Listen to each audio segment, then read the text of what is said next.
Me Before You was directed by Thea Sharrock, and it tells the story of a young lady in England who is assigned as a carer for a man who's suffering from paraplegia. Now this guy is the epitome of a rich a-hole, and once he becomes confined to a wheelchair after living a rich, fulfilling life, he becomes an even bigger a-hole. And so Emilia Clarke, who plays a character named Lou Clarke playing Clarke.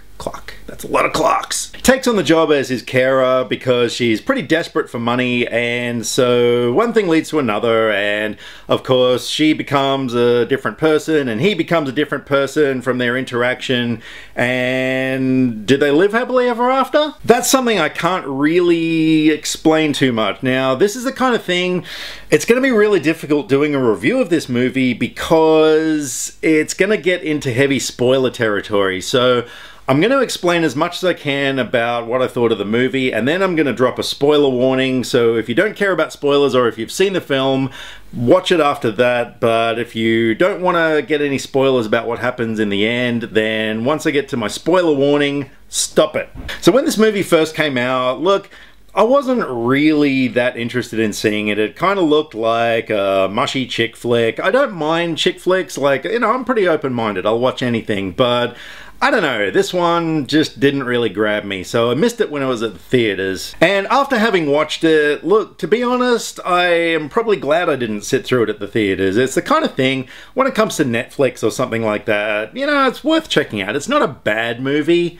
It looked gorgeous. I mean, the English countryside and where it was set in this gigantic sort of a castle mansion place, it looked stunning.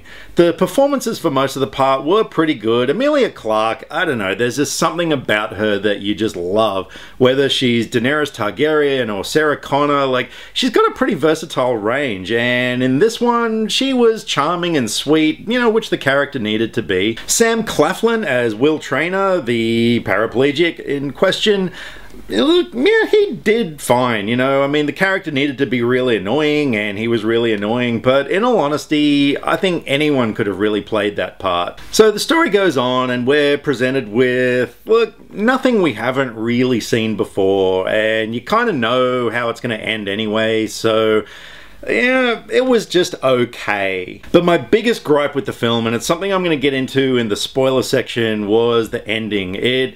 To me, it just let the movie down in a really big way, and I get that it was the purpose of the ending, like it did what it was meant to do, but for me personally, and it's going to come down to a matter of taste, you know, some people I'm sure really dug the ending, but for me, I didn't like it, and it kind of brought the movie down a little bit. Okay, so you've been warned. Here come the spoilers, kids. So throughout the course of the movie, it's made clear that Will Traynor doesn't want to live anymore because of the dramatic change that's happened in his life. Like I said, he went from being quite an adventurous, fun-loving person to someone who is just completely miserable and hates his life, and he wants to die. He's given his parents an ultimatum that he's gonna cut it out for another 6 months, but then after that, they've got to take him to Switzerland, to a place where euthanasia is legal. So along comes Daenerys Targaryen, and you're kind of thinking to yourself, alright, I know where this is going, she's going to change his mind, and they're both going to live happily ever after, but they don't. And this was kind of, I don't know, like I said, it was the design of the story that he was going to end up dying anyway, but it just let it down and it became a really depressing ending. Because by the end of it, you're kind of left with, well, you know, if you're in that situation, maybe nothing on earth could change your mind. And I get that. I know that that was the point of his character, was that he was someone who nothing was going to change his mind. Not even meeting the girl of his dreams and her proclaiming that it doesn't matter if he's confined to a wheelchair, they're still going to have a happy life together, that sort of thing.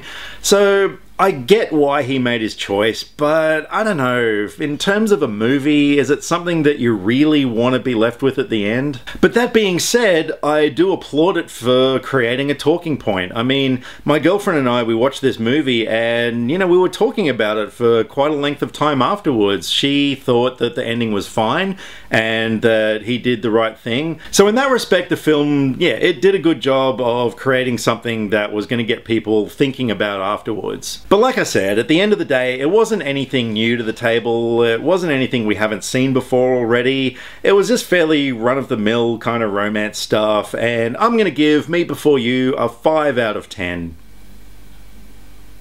So another main reason I saw this film is because I'm trying to catch up on a lot of films from this year, because towards the end of the year, of course, I'm going to be doing my best and worst list of the year, which I'm really looking forward to doing. So I've still got to do reviews of Hateful Eight and Deadpool, because I saw those before I started doing my channel at the beginning of the year, and I'm looking forward to doing reviews of them, because I think they're going to rate pretty highly on my list. So if you've seen Me Before You, let me know what you thought. Drop me some comments in the thingy below where you can type comments in, and let me know what you thought, particularly of the ending. Did it sit well with you, or were you a bit on the fence about it, or did you absolutely hate it? Drop me some comments either here or on Facebook. All the social media links are down in the description below, because I like to talk about movies and I would love to talk about movies with you.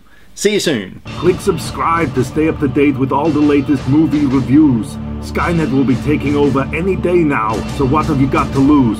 Nyah.